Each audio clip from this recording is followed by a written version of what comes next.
Tsaka gawa tayo ng grabe.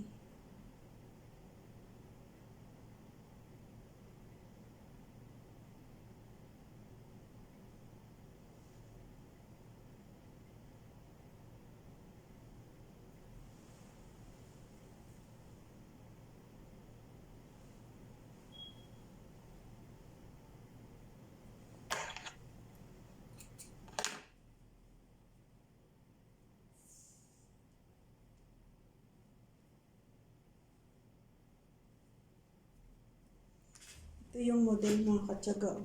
Ginagawa ko. Ayan. Ayan. Yan ang ginagawa kong model ngayon.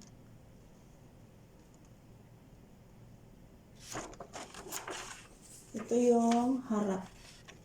Yan yung harap. Ito yung likod.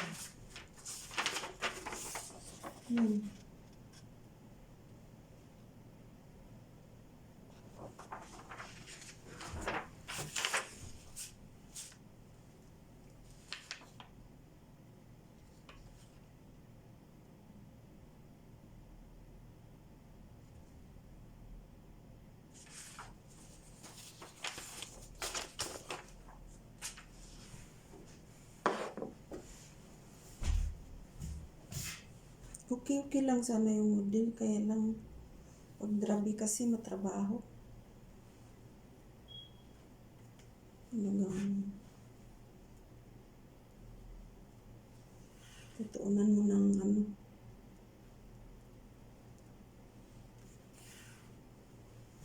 Yan. Ito yung tool, mga katsaga. Ito yung gagawin kong drabi. Ito yung loob niya, pakita ko.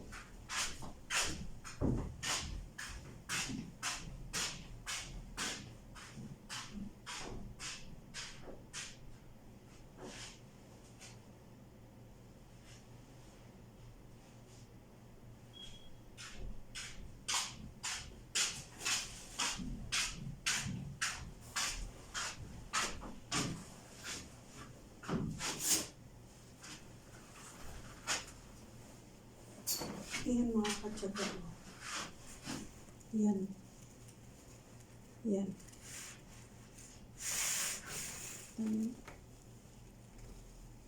Yan. Hindi pa yan tapos.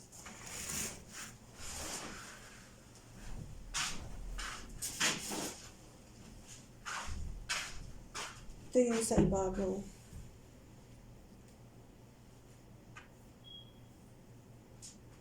Yan talagang ano mo ng oras. Nakatyaga. Kaya nga, lagi kong tiyaga. Kasi pag hindi talaga tiyaga, iwan ko na lang.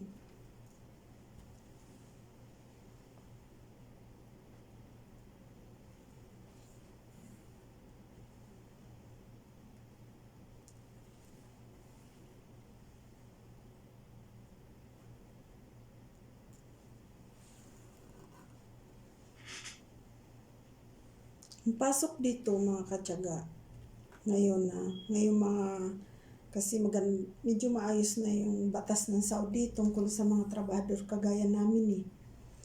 Ang pasok dito, 8 oras na lang talaga.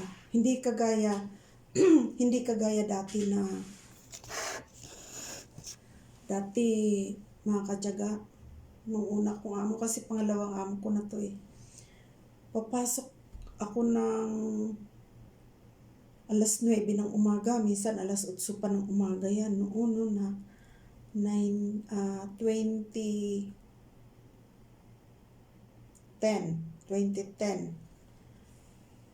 Pasok ako ng alas 8. Labas noon, inaabot pa yun ng alas 12 ng hating gabi. Ganun katindi yung una kong amo. Pero nitong ito na, mga 2016, medyo naibatas na yung 8 oras lang talaga. Pero kagaya naming mga mananahi, hindi pa rin yun mismo sa sarili namin. Kami ang nagbabata sa sarili namin dahil sa customer. Hindi na amo ang kausap namin. Customer na kailangan pasukan namin ng maaga. Kami na mismo sa sarili namin. Pumapasok kami ng maaga para matapos lang din namin yung trabaho namin. Dahil minsan mga katyaga, lalong mabait yung amo mo, konsiderasyon na lang kasi pagdating ng taglamig dito, wala gaanong customer eh. Parang paisa-isa lang.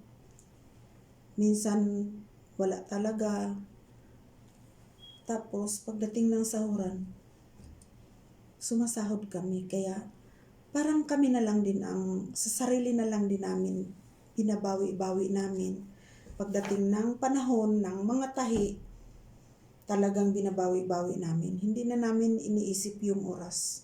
Ang iniisip namin, konsiderasyon na lang para sa amo namin. Kasi, total naman pag wala namang gawa, nagbibigay naman siya ng sahod. Alhamdulillah. Kaya, ganun nangyayari.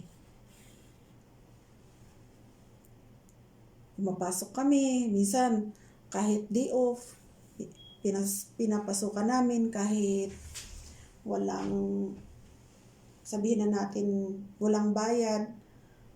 Parang pagdating ng taglamig, pumapayag naman siyang kinukuha namin. Parang nagpapahinga kami, nagbabakasyon, binibilang. Ganon dito sa amo namin. Hindi naman parehas ang lahat ng amo. Yung kinukuha namin, halimbawa pinasukan namin yung day off namin kasi ang day off namin dito karamihan Biyernes. Tapos hindi namin kinukuha yun, lalo na pag maraming gawa. Halimbawa, Ramadan, dire-diretso na yan. Hanggang sa walang pasok yung mga eskwela dito, doon dumadagsa ang gawa. Kasi pag walang pasok yung mga bata dito, doon sila nagpapatahi ng damit kasi may mga kasalan, mga party-party, yung ganun. Kaya, yung 8 oras para sa amin, kami, mga mananahi, kami na mismo hindi namin sinusunod yun dahil parang konsiderasyon na lang namin sa mga amo na. Ako, sa amo ko, konsiderasyon ko na lang. Kasi pag yung wala talagang gawa, yung pa isa-isa, yun nasusunod yun 8 hours, kami na mismo. Kaya yung amo namin, wala nang pakialam sa amin, pinababayaan na lang kami. Basta ang tanong lang, may customer, nagkuha ng damit, ganun. Parang hindi na kami pinakikialaman. Ganun. Pero sa iba, hindi ko alam. Pero dito sa amo ko, ganun.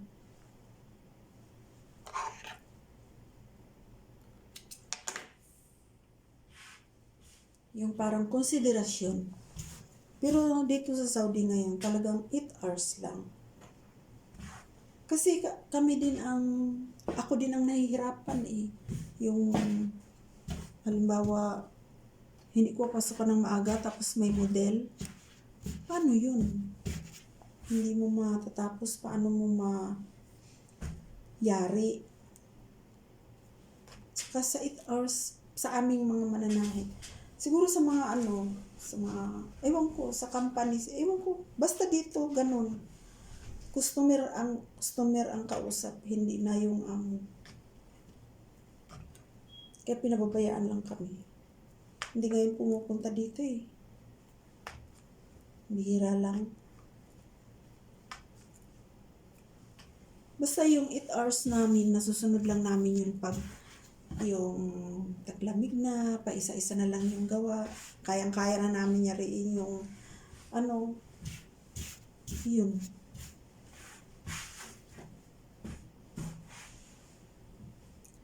Ganon mga ka-tiyaga. Maraming salamat mga ka-tiyaga ha, kasi talagang grabe support nyo eh. Support. tayo sa akin. Uy, parang support niyo. Tapos binabalikan ko na kayo mga katyaga. Pumupunta ako sa mga bahay nyo, dinadalaw ko kayo, iniisa-isa ko kayo. Kasi kailangan sabay-sabay tayo. Makamtan natin yung kagaya ng ibang hinahangad din. Di ba? Yun lang yun mga ka-wheels.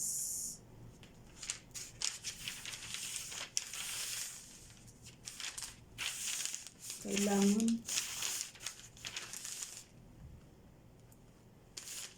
inshallah, pansinin na tayo ni Lulomets. Lulomets, pansinin na kami. Uy, awa ka na sa amin.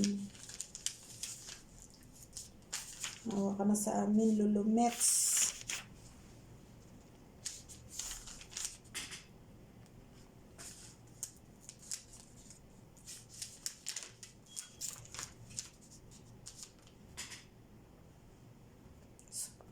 Support tayo mga maliliit na content creator, mga ka-reels. Tayong mga maliliit na content creator. Support tayo, sama-sama tayo. Para buong-buo yung ano natin.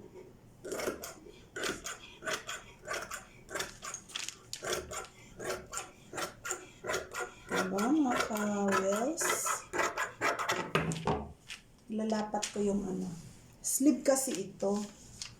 Ganun lang ginagawa ko para madali lang. Lalapat ko yung ginawa ko yung pattern.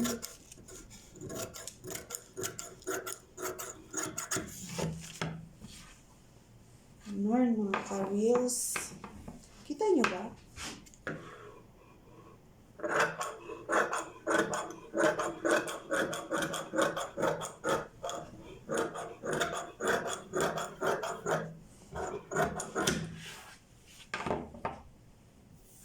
Talaga ay mga ka-reels. Sa susunod, mga ka-reels, gagawa ako ng ano. Kasi nung una, di ba, nagmanikin ako. Sa susunod, gagawa na ako ng ano, sa pattern. Para lang sa yung mga gustong pumunta ng Saudi. Yun. Gustong, ano. Sisiyahin ako. Ganun talaga. Kailangan natin gumawa ng content. Sige na mga ka-reels. Nandito na yung aking mga kasamahan. Bye na.